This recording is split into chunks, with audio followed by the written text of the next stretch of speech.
नमस्कार दोस्तों, पहले आप एक वीडियो देखिए। Cena, look at Cena, watch Cena, right hand, Cena with a chain to the skull.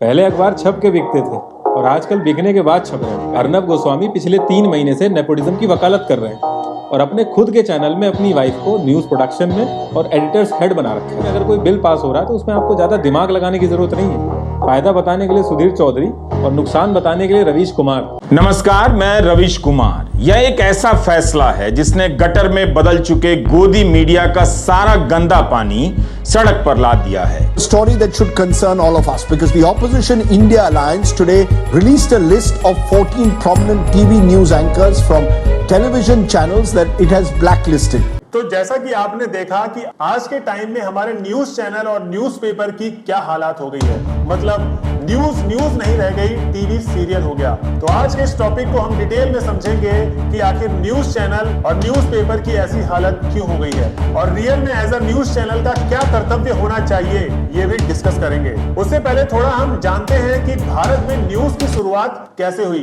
क्या आपको पता है हमारे देश का पहला न्यूज़पेपर 232 साल पहले छपा था? जी हाँ, भारत में प्रिंटिंग प्रेस लाने का पूरा क्रेडिट पुर्तगालियों को जाता है।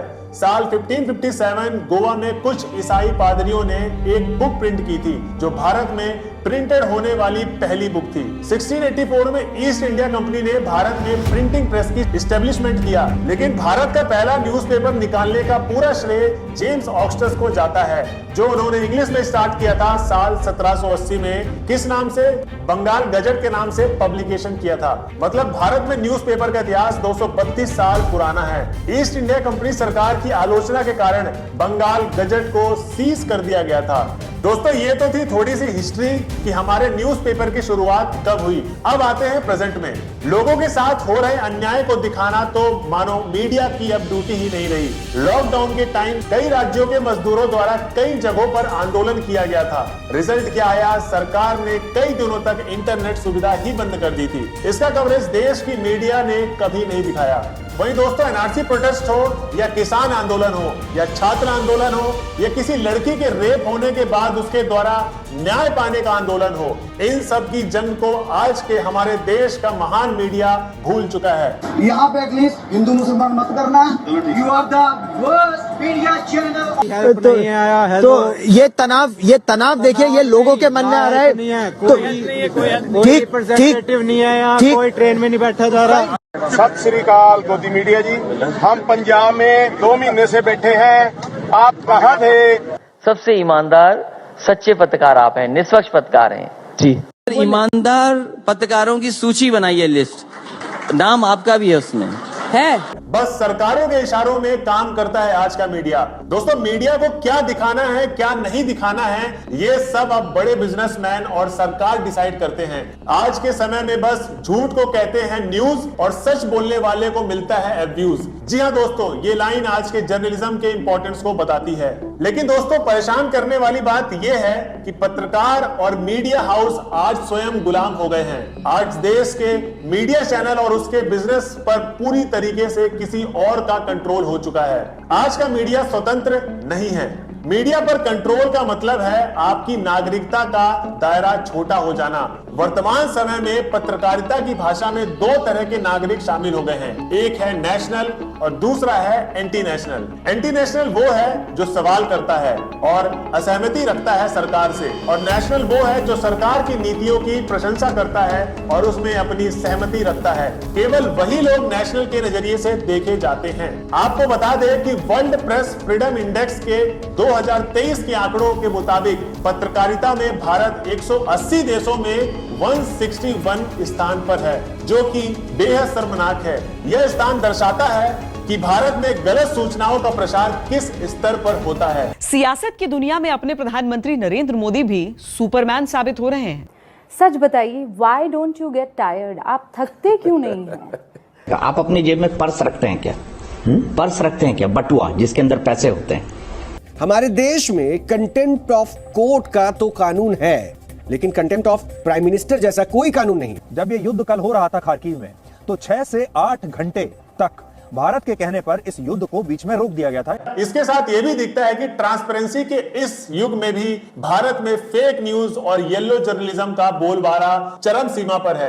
अब आपके दिमाग में एक सवाल जरूर आ रहा होगा कि ये येलो जर्नलिज्म क्या है? ये तो मैं पहली बार सुन रहा हूं। इस येलो जर्नलिज्म पत्रकारिता में सही समाचारों की उपेक्षा करके सनसनी फैलाने वाले समाचार में ध्यान खींचने में फोकस होता है। आज हमारे पास जिहाद का एक डायग्राम है। हार्ड जिहाद, इकोनॉमिक जिहाद, हिस्ट्री जिहाद, मीडिया जिहाद, सॉफ्ट पावर जिहाद, फिल्म और संगीत, पॉपुलेशन जिहाद, लव जिहाद, विक्टिम जिहाद, और फिर आता है डायरेक्ट जिहाद। भारत को इस्लामिक राष्ट्र बनाने की साजिशें हो रही है। 2047 तक इस्लामिक राष्ट्र बनाने की कोशिशें हो रही है। क्या हिंदुओं के साथ सेकुलरिज्म के नाम पर धोखा हुआ है? ऐसा क्या झूठ परोसना चाहते हो या छिपाना चाहते हो जिसको आपने ये उर्दू में लिखा है?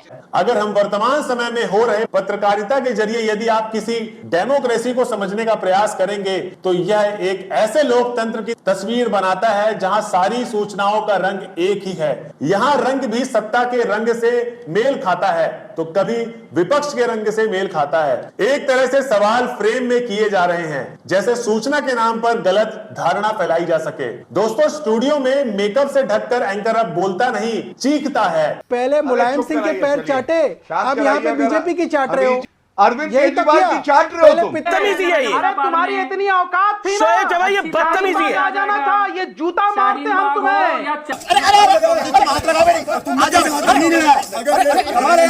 वो तेरा इमरान खान का दिखाता है ना ऐसे, ये मैं दिखा रहा हूँ, बीच में घुसेड़ूंगा आपके। अमेरिका का दलाल बहन क्या कर रहे हैं आप? चीखने, चिल्लाने और डिबेट में लड़े बिना शायद अब भारतीय टीवी एंकर्स अपना काम नहीं कर सकते। वर्तमान समय में मेन स्ट्रीम और टीवी मीडिया का ज्यादातर हिस्सा गंदे नाले में बहते हुए कचड़े के समान हो गया है।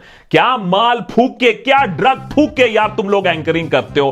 क्या फूक के तुम लोग अपने वीएफएक्स बनाते हो? माने स्टीवन स्पीलबर्ग, अरे जुरैसिक पार्क। जहां पर ये ब्लास्ट को अंजाम दिया जाएगा वहां आसपास किस तरह की हलचल अभी आपको नजर आ रही है? क्या तैयारी देख रहे हैं आप? ट्विन टावर को गिरने में महज 12 सेकंड का वक्त लगेगा, आप जानते हैं। दरअसल मैं ये आपको महसूस कराने की कोशिश कर रहा हूँ कि अगर हम चांद पर गए तो कैसे जाएंगे, इस तरह के स्पेस शूट को पहन कर जाएंगे। आज जनता इंफॉर्मेशन के क्षेत्र में अपने स्पेस की लड़ाई लड़ रही है। तथ्यों को खोजने की इस दौड़ में सैकड़ों लोगों ने टीवी देखना ही बंद कर दिया है, अखबार पढ़ना ही छोड़ दिया है। वही दोस्तों, महात्मा गांधी ने एक बात बोली थी कि यदि अखबार दुरुस्त नहीं रहेगा तो फिर हमारे हिंदुस्तान की आजादी किस काम की। आज अखबार और टीवी मीडिया डर गए हैं, तथ्यों को छापने की बजाय फेक न्यूज दिखाकर प्रोपेगेंडा फैला रहे हैं। इस तरह रुपए के गिरने के अगर नुकसान है तो कुछ फायदे भी हैं। कमजोर रुपए से अब भारत की निर्यात क्षमता बढ़ेगी। व्हाट्सएप चैट खोलेंगे, ड्रग्स मंडली के राज। 2000 रुपए के हर एक नोट पर NGC यानी नैनो GPS चिप लगा हुआ होगा। बल्कि इनकम टैक्स डिपार्टमेंट में इसका सिग्नल जाए, क्योंकि ये सीधे सैटेलाइट की ओर सिग्नल ट्रांसमिट करेगा और वहां पर पहुंचेगा ताकि उस पैसे को निकाला जा सके, रिकवर किया जाए। पुतिन युद्ध के मैदान में नया धमाका करने जा रहे हैं। आजकल पुतिन जिस तरह अपना परमाणु ब्रीफकेस लेकर चल रहे हैं, वो तस्वीर ज़ेलेंस्की के लिए डिप्रेशन की वजह बन गई। रशिया यूक्रेन पर परमाणु हमला कर सकता है। अब से कुछ घंटे बाद तय है एटमी आघात। वही दोस्तों, ज्यादातर न्यूज चैनल ये सभी सरकार से खुलकर सवाल नहीं पूछते, उल्टा जनता को ही सवाल के कटघरे में खड़ा कर देते हैं। दिल्ली की जनता ने आज भी ये साफ कर दिया कि दिल्ली के लोग आलसी हैं। वो अपना सारा पॉइंट ऑफ व्यू जो देते हैं सब स्मार्टफोन पर देना चाहते हैं। आज का दिन तो नहीं है ये कहने का, लेकिन फिर भी कड़वा सच ये है कि लोग खुद भी कहीं ना कहीं इस हादसे के दोषी जरूर हैं। सरकार को कटघरे में लाने से, सरकार पर तीखे सवाल उठाने से आज प्रेस की यह हालत हो गई है कि वो लोगों पर सवाल उठा रही है कि वो घर से बाहर ही क्यों निकले, क्योंकि ये सरकार की गुड बॉक्स में बने रहते हैं। मैं आपको उन न्यूज चैनल के नाम नहीं बताऊंगा, लेकिन आप उस न्यूज चैनल को जरूर जानते हैं कि मैं किस न्यूज चैनल के बारे में बोल रहा हूं। वही दूसरी तरफ NDTV, news 24, times now, news laundry, ऐसे बहुत सारे चैनल हैं जो खुलकर सरकार की आलोचना करते हैं, लेकिन कई बार विपक्ष से प्रश्न करना भी भूल जाते हैं। ऐसा लगता है कि प्रेजेंट टाइम का मीडिया एक पॉलिटिकल एजेंडा सेट करने का साधन बन चुका है। हमेशा मिशन मोड में रहने वाले प्रधानमंत्री मोदी एक ऐतिहासिक चूक में सुधार करने का मन बना चुके हैं। पटना में भी विपक्ष की बैठक के बाद से ना मोदी के खिलाफ बने गठबंधन को एक के बाद एक बड़े झटके लग रहे हैं। ऐसा लग रहा है कि विपक्ष के गठबंधन को नजर लग गई है, ग्रहण लग गया है, क्या हो गया पता नहीं। प्रधानमंत्री मोदी आज जब होटल पहुंचे तब उनसे भारतीय मूल के बहुत सारे लोग मिलने के लिए आए, बड़ी संख्या में। और एक व्यक्ति ने यह भी पूछा कि मोदी जी आप बिना थके 20-20 घंटे काम कैसे कर लेते हैं। छुट्टी आप कभी नहीं लेते, और मैंने ये सुना है कि जब आप विदेश दौरे पर जाते हैं तो रात में ट्रैवल करते हैं, कहीं आप रात में रुकते नहीं हैं। ये एज में अभी इतनी एनर्जी आप कैसे लेकर आते? मतलब देश की जनता को कभी भी गुमराह करना है कि नौकरी नहीं मिल रही, महंगाई चरम सीमा पर है, पेट्रोल डीजल के दाम चरम सीमा पे हैं, इन सब मुद्दों से भटकाने के लिए बस न्यूज चैनल को एक प्रोपेगेंडा चलाने के लिए दे दो सरकार की तरफ से, वो इस सारी चीजों को भुलाकर रख देंगे पब्लिक के सामने। एक तरफ जिहादी आबादी बढ़ा रहे हैं और दूसरी तरफ टमाटर के दामों में इजाफा भी इन जिहादियों के द्वारा किया जा रहा है। टमाटर के दाम उच्च स्तर पर पहुंच गए इन जिहादियों के चलते। मुस्लिम व्यापारी और बिचौलियों द्वारा किसानों के टमाटर की जमाखोरी, किसानों को नहीं मिल रहा असली भाव। पढ़िए सुदर्शन न्यूज की एक्सक्लूसिव स्टोरी #व्यापार जिहाद। वहीं दूसरी ओर लगभग 90% मीडिया सरकार की योजनाओं को ट्रांसपेरेंसी के साथ दिखाने की बजाय उनकी अंधाधुंध प्रशंसा इस प्रकार करती है जिससे ऐसा लगता है कि भारतीय मीडिया नहीं बल्कि सरकारी मीडिया है। और ऐसे समय में जब रवीश कुमार, राजीव सरदेसाई और संदीप चौधरी जैसे कई अन्य पत्रकार जो सरकार की नीतियों की खुलकर आलोचना करते हैं और सरकार से खुलकर सवाल करते हैं और साथ ही सरकार के सैकड़ों घोटालों को दर्शकों के सामने लाते हैं, तब सरकार इन जैसे पत्रकारों पर विशेष ध्यान नहीं देती और ना ही इनके किसी प्रश्न का जवाब देती है। बोलते हैं तो बोलने दो, और अगर ज्यादा सवाल किया तो पत्रकारों का न्यूज चैनल के ऊपर ईडी की रेड हो जाती है, जैसा कि आपने अभी हाल ही में देखा। न्यूज वेबसाइट न्यूज क्लिक से जुड़े कई पत्रकारों के घर पर मंगलवार सुबह दिल्ली पुलिस के छापेमारी करने की खबरें हैं। तो मैंने पूछा कि आप सिग्नल इस्तेमाल करते हैं, बोला हाँ। तो मैंने पूछा आप दिल्ली रायट कवर किया, बोला ना। आपने किसान आंदोलन कवर किया, बोला हाँ। तो अलग अलग लोग अलग अलग सवाल उठाया, तो मैंने सारे सवाल का जवाब दिया। और पूछे ना, मोदी जी भगवान का अवतार है, और पूछे ना और सवाल, और उन्हें देशद्रोही साबित कर दिया जाता है। अब दोस्तों आपके मन में यह सवाल तो जरूर आता होगा कि क्या भारत की मीडिया बिकाऊ है? जी नहीं, पत्रकारिता का ऐसा धर्म है जो कभी बिक नहीं सकता। इसका सीधा सा अर्थ तो यही बनता है कि देश की बिकाऊ मीडिया जो कार्य कर रही है उसे पत्रकारिता नहीं कहा जा सकता। आप चाहे कितने भी न्यूज चैनल बदल ले, सब पर लगभग एक जैसी खबर ही दिखाई जाने लगी है। कुछ इक्का दुक्का न्यूज चैनल कुछ हटकर दिखाने का प्रयास करते हैं, लेकिन वे इस भारी भीड़ के दबाव के ऊपर नहीं उठ पाते। आज भी कुछ पत्रकार सच्ची निष्ठा से पत्रकारिता करते हैं, जो जनता की आवाज बने हुए हैं और उसे सरकार तक पहुंचाने का प्रयास करते रहते हैं ताकि उन्हें न्याय मिल सके। वहीं दोस्तों आप सबको पता है कि जर्नलिज्म लोकतंत्र का चौथा स्तंभ है। महात्मा गांधी के अनुसार पत्रकारिता के 3 उद्देश्य थे। आइए आज वो जानते हैं। पहला उद्देश्य जनता की इच्छाओं और विचारों को समझना और उन्हें व्यक्त करना था। दूसरा उद्देश्य जनता में जरूरी भावनाओं को जागृत करना था। तीसरा उद्देश्य सार्वजनिक दोषों को नष्ट करना था।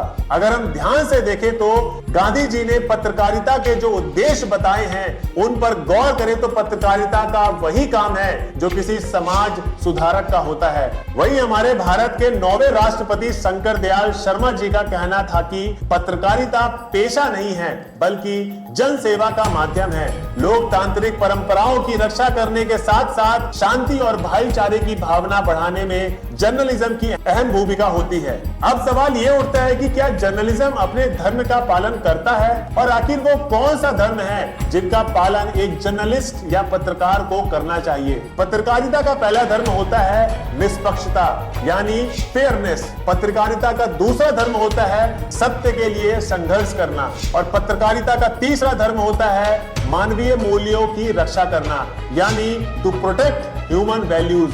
वहीं पत्रकारिता का चौथा धर्म है सामाजिक हित, और 5वां धर्म है अन्याय का पर्दाफाश करके न्याय के लिए लड़ना। तो दोस्तों आई होप आज की वीडियो आपको अच्छी लगी होगी। वीडियो अच्छी लगी होगी तो प्लीज हमारे चैनल को लाइक, शेयर, सब्सक्राइब करना ना भूलें। ऐसे ही इंटरेस्टिंग वीडियो मैं आपके सामने लाता रहूंगा। जब तक के लिए जय हिंद दोस्तों।